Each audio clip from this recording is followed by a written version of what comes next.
Number one, John 14:28. Let me read the context, folks. I mean, we've addressed this over and over again, but again, let's do it again. John 14:28. You heard me say to you, I go away and will come to you. If you loved me, you would have rejoiced because I go to the Father, for the Father is greater than I. So he says, rejoice that I'm going to the Father because the Father is greater than I. That statement will only make sense when you read it in its immediate and overall context. But first off, if you want to know what Jesus did not mean when he says the Father is greater than I, he doesn't mean the Father is better than me ontologically. That the Father is God, I'm not, I'm a creature, so he's infinitely greater, better than me. How do I know that's not what the Lord is saying? In the same chapter, John 14, verses 12 to 14. John 14, 12 to 14. I'm just going to stick with the same chapter. And by the way, it's ironic. This is the very gospel that begins by introducing Christ as the eternal, uncreated Word of God the Father, the one who created all things and brought all things into being, who gives life to all things, who became flesh for our redemption. Let's ignore the prologue and assume that John is going to contradict himself some 13 chapters later. But with that said, John 14, verses 12 to 14. Truly, truly, I say to you, he who believes in me will also do the works that I do. And greater works than these will he do, because I go to the Father. Guys, pay attention to that. This is John 14, 12 to 14. You will do greater works. Same Greek word, same English word. It's mizon in Greek. The works I do, you'll be doing, but you'll be doing greater works than these. Now, Jesus cannot mean that you're going to be doing better miracles than me, works that are superior in quality than the works I've been doing.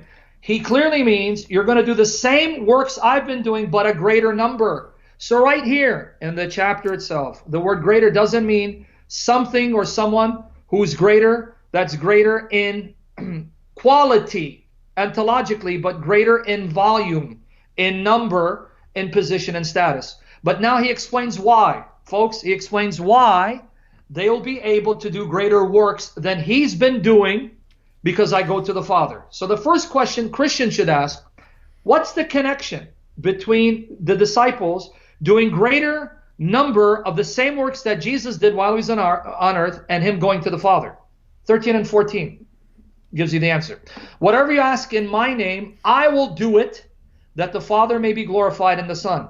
If you ask anything in my name, I will do it. So Jesus says, when I go to the Father, that's when you'll ask in my name, and I from heaven will hear your prayers, and I will be the one doing the works through you per your request. Now, before I comment on this, John 14:23, same chapter, John 14:23, Jesus answered him, if a man loves me, he will keep my word, and my Father will love him, and we will come to him and make our home with him. So folks, let's break this down. Jesus just said he's the hearer of prayer.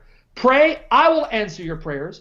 And Jesus claimed to be present personally with every true believer to the same extent and to the same degree that the Father is present with every true believer.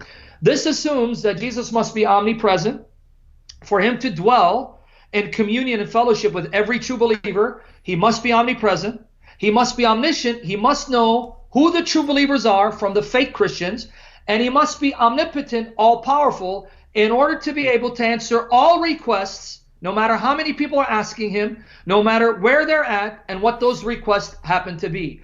By golly, last time I checked, to be omnipresent, omniscient, omnipotent, and the hearer of prayer makes you God. But now notice, folks, though he's claiming the attributes of God, the functions of God, he's still not the Father. He's distinct from the Father, and yet one with him in the Father's ability to do the very things that Jesus says he can do, which are things that only God can do. And this is the chapter you want to quote to try to prove that Jesus is saying the Father is better than me in essence? No, it means the Father is greater in terms of status, because while Jesus remains on earth, he's in a state of humility. He's assumed the status of a servant. And he's saying to them, if you love me, you'll rejoice, because as long as I remain here, the Father will be greater in status. But when I go to the Father, that will change. Now, how do I know that will change? John 17, verse 5. And now, Father, glorify thou me in thine own presence with the glory which I had with thee before the world was. 2 points. Jesus says, glorify me in your presence. When I return to heaven, the glory you possess is the glory you'll bestow on me in your presence. And secondly, that's the glory I had already with you before the world was created. So Jesus affirms two things.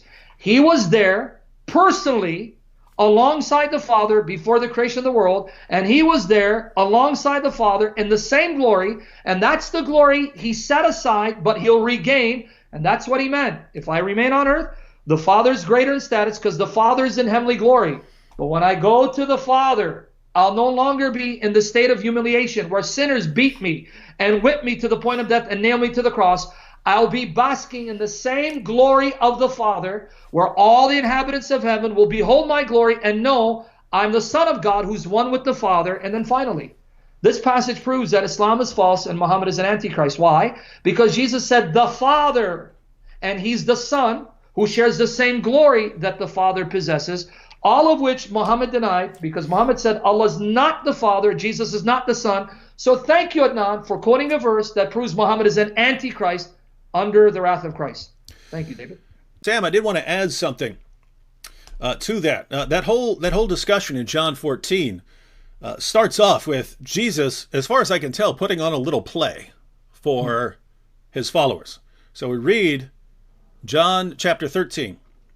Jesus puts on this little display for everyone. Now watch what happens, ladies and gentlemen. He says, now before the feast of the Passover, Jesus, knowing that his hour had come, that he would depart out of the world to the Father, having loved his own who were in the world, he loved them to the end.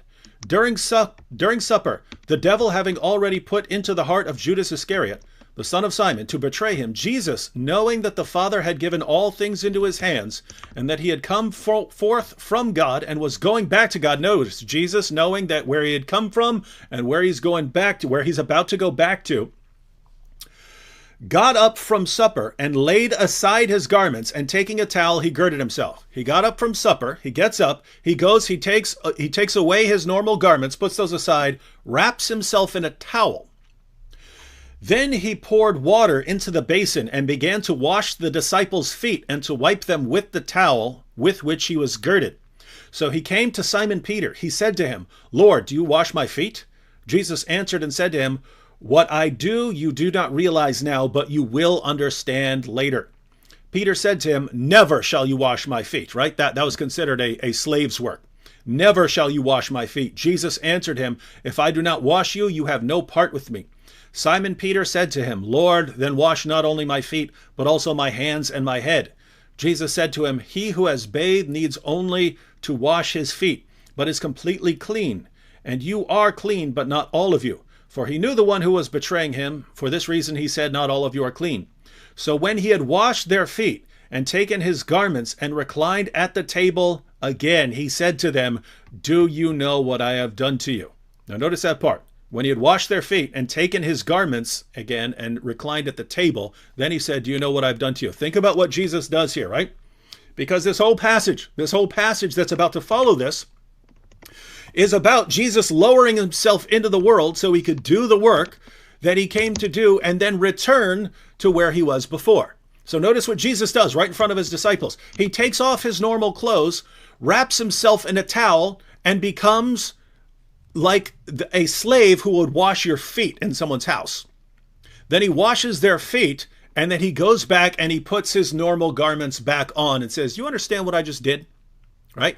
What's happening in the rest of this passage, as Sam's pointed out, is Jesus is saying, guys, do you really, have you not figured out where I came from?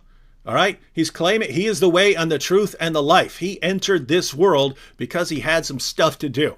Then he tells them that he's going away, and all his disciples are broken up. Oh no, he's going away. We can't understand. What is this? What does this mean? And he's saying, look, don't you know if I go away, I'll be able to answer your prayers. Why? He's going back to where he came from, right? In other words, he had his status, his eternal status, Father, Son, Holy Spirit, and then he lowered himself, taking on the degrading form of a servant, just like he did in the little play before that, taking on the degrading form of a human servant. And then he tells his followers, guys, I'm leaving, I'm going back. And they're all broken up. And that's when he says, if you loved me, you'd be happy because my Father is greater than I. In other words, I told you I'm going back where I came from to the Father. You should be happy because look at me in this state. If you really, really loved me, you would want me to be in my exalted position where I am Lord and I answer your prayers. You would be happy at that. Instead, you're all upset. It's like you'd rather keep me here than having me glorified with the glory I had from before the foundation of the world. What's your problem here? So notice, ladies and gentlemen, that entire passage makes no sense if Jesus is a merely human prophet. Makes no sense. That passage makes no sense if Jesus is not the divine son. Makes no sense. Adnan and those who are like him go to chapter 14, verse 28. They don't quote the passage. They don't quote the chapter. They don't quote the context. They take one little part out where Jesus says the Father is greater than I. Ignore what that means. Namely, I've lowered myself and degraded myself to come in this human form, but now I'm going back, and you should be grateful because now I'm going back to where I belong. And they say, oh, you see here, this is unequivocal. This is an unequivocal verse where Jesus is claiming to be just a human prophet and he's not Lord. This is amazing.